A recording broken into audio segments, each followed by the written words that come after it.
Miguel, it's really sad to see Russel Brand defending Rogan, conflating changing information with proving disinformation. He was headed down an interesting path a decade ago, but it seems like he's lost his way down the corporate media bad podcasters good rabbit hole.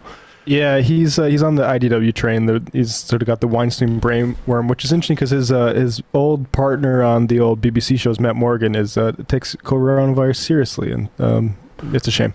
He hangs his case on a Jacobin article also defending Rogan. Have you seen that? I have not.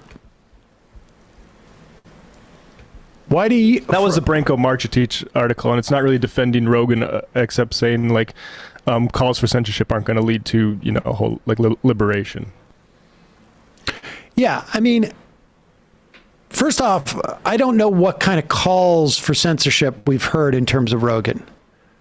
Well, yeah, I mean, I guess the ultimatum of take him off Spotify or I am gone. I mean, like I'd support artists doing that, but I also think it's limited, particularly if you take your talents to Amazon's streaming service, right? Well, I mean, I think that there are reasons why you would say I don't want to be on Amazon either, and I think those are legitimate as well. I think that anybody who wants to say it's me or him and then just does it, and they follow through. They're just saying it's me or him. I don't want to be associated with this. Yeah. And it's perfectly legitimate for them to do that. That's not censoring. Yes, I agree. Yeah. I mean, I think any more than it's Neil Young has not been censored. Yeah. I mean, that's just the bottom line. He just says I don't want to be associated with that. I think it becomes a little bit more annoying, I guess, when Joe Biden's going public saying, I'm leaning on Spotify saying you should do more. Yeah. It's Joe Biden, I don't think the government should do that, but I think public pressure, I mean, I agree, yeah. Is Glenn Greenwald censoring MSNBC by saying that they shouldn't have John Brennan on? Right. I don't think they should have John Brennan on. I think they should have Bill Kristol on. Am I censoring them? No, I'm just saying they're unreliable narrators. You could just change the channel and watch them on another channel, just like you can do that with Neil Young now. You could go listen to him on Apple. I want them off, without a doubt. Editorial changes being conflated with censorship is bad. Yeah, exactly. These are platforms for music and podcasts, and you can just go the other one if you don't want. Well, I mean, I think Spotify should live with the idea that they are promoting, and let's be clear here too. This guy is putting out. I'm not, criticizing him because I don't like his taste in movies.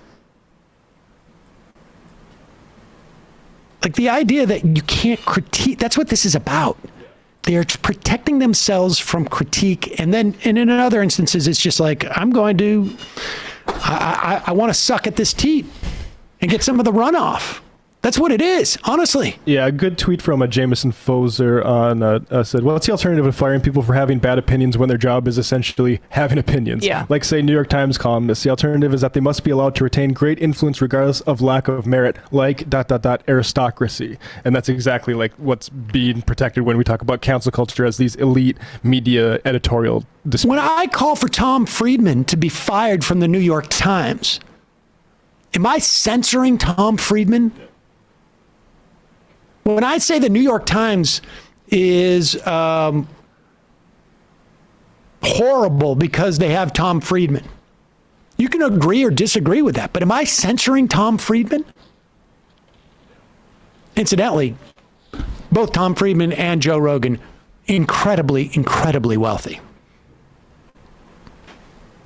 Like Joe Rogan is some, independent podcaster. I got news for you. Joe Rogan was dripping with money the day he started his podcast.